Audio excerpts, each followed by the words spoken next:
Hey everyone, welcome to my presentation on being open to open media, a summary of my final learnings for Dr. Curls's EC&I 831 class. My name is Kelly Eman, and for those of you who don't know, I'm a high school administrator, which means that my journey and my story about technological literacy, digital citizenship, Web 2.0, and open social media might be quite a bit different than what you experience. You see, in high schools, cellular devices, electronic devices, social media websites are still largely banned. So every day I have a struggle. I walk the tightrope between those who want to endorse it and think we should open it up for students and those who don't want to, and that's parents, and that's teachers, and that's board administrators. And I guess for me, this journey was a brave new world of inviting technology in. So I thought if I could empower myself to be more informed about open media, I'd be in a better position to reconcile those arguments and those controversies surrounding cyberbullying and privacy and plagiarism. You see, I'm a digital immigrant. I wasn't immersed in digital technology, and I pretty much need a roadmap to navigate my way around. There were no computers in my school, and there were precious few in the universities when I attended.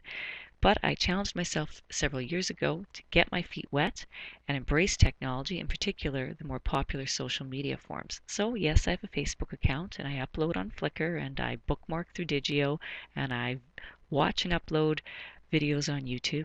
I even set up a Twitter account, which I rarely used. You see, I'm pretty much a sightseer. I have not really entered into any sort of citizenship in a digital world. I'm more of a tourist. So what I was trying to do with this class was become more of an explorer. What I wanted to explore was learning networks. How can we use social media to expand the classroom walls of us as professionals and for our students? The first thing I discovered was that my own personal learning network needed a whole lot of help. I needed to build it up.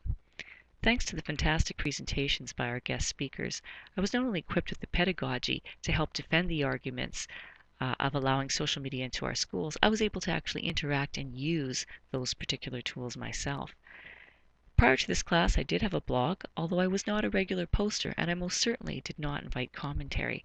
That became one of my goals. In addition, I became a regular reader, and through the help of Google Reader, I was able to organize my subscriptions to various blogs, and I looked forward every week to reading and sharing with all of you.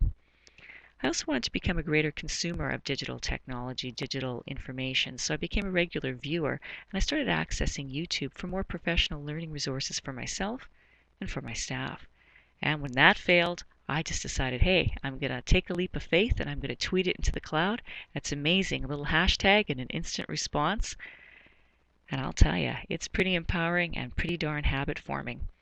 And the collegial sharing that went on, I haven't experienced that kind of an environment of learning in I don't know how long, probably not since I was in regular college for education. So I'm confident to say that I've gone from being an isolated learner to a very connected learner. And in fact, so much so that my entire view of Web 2.0 and social media has changed. I don't think it's the technology of the future. I firmly believe it's the technology of today, and we as educators need to embrace this. In fact, my paradigm has shifted. The way I define a competent teacher has changed. Digital literacy is an essential tool of a 21st century educator. It's, I think, a critical resource for professional development. It ticks the boxes for me as an administrator because it's cost effective and it's convenient. And I guess through this journey, I finally feel that I'm not only an educational leader, but I'm actually being an educational mentor. I'm practicing what I preach. So, my project. The risk I took was to create a blog for my staff that provided information about the use of Web 2.0, information about social networking, and some key resources. The reward?